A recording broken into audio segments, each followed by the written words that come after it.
கடலை உருண்டை செய்யறது எப்படின்னு பார்க்கலாம். பாருங்க, நான் ஒரு கப்பு வறுத்த கடலைவட்டையை எடுத்துருக்கிறேன். கொஞ்சம் லேசாக சூடு பண்ணி அந்த தொல்லியெல்லாம் எடுத்துட்டு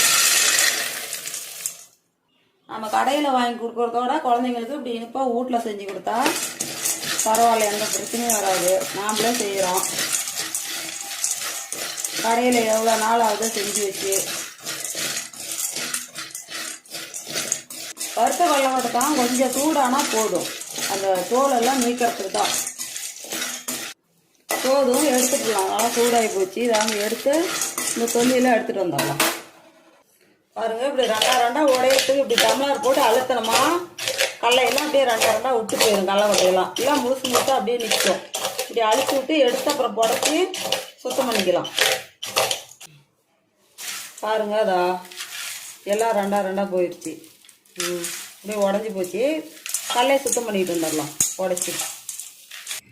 பாருங்க, அதை எல்லாம் சுத்தம் பண்ணி புடச்சி எடுத்துகிட்டு வந்தாச்சு. வேர்க்கடலை இதுக்கு மேலே பாவு காய்ச்சல பார்க்கலாம். ஒரு கப்பு கடலைவட்டைக்கு இதா 3/4 கப்பு நான் நாட்டு சக்கரை போடுறேன். நீங்கள் வேணால் வெல்லம் கூட பொடி பண்ணிக்கலாம். இதுதான் தண்ணி சேர்க்கக்கூடாது. அதே அப்படியே சூடாக கரைஞ்சி வந்துடும். இனிப்பு அதிகமாக வேணும்னா நீங்கள் 1 கப்பு கூட சேர்த்துக்கலாம். பாருங்க, அப்படியே கரைஞ்சி வருது.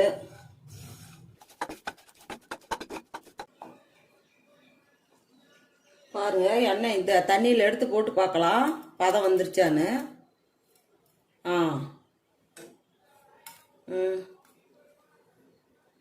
இந்த அளவுக்கு வரணும்.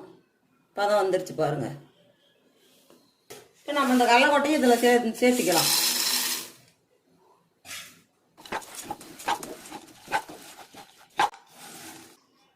இது அப்படியே கொஞ்சம் நெய் சேர்த்துடலாம், கொஞ்சம் வாசத்துக்காக.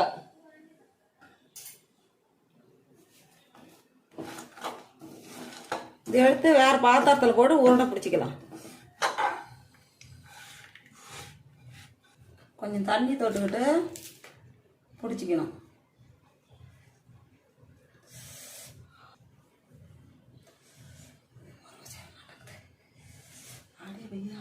தண்ணி கயல் கொஞ்சம் தொட்டுக்கிட்டு அப்படி உருண்டை பிடிச்சிக்கணும்.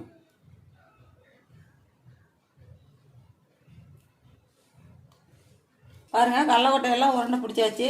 இப்படி வீட்லயே செஞ்சு கொடுங்க பாருங்க. குழந்தைங்க நல்லா விரும்பி சாப்பிடுவாங்க. சத்தான பொருள் இது. கடையில் எப்போ செஞ்சு வைக்கிறாங்களோ என்னவோ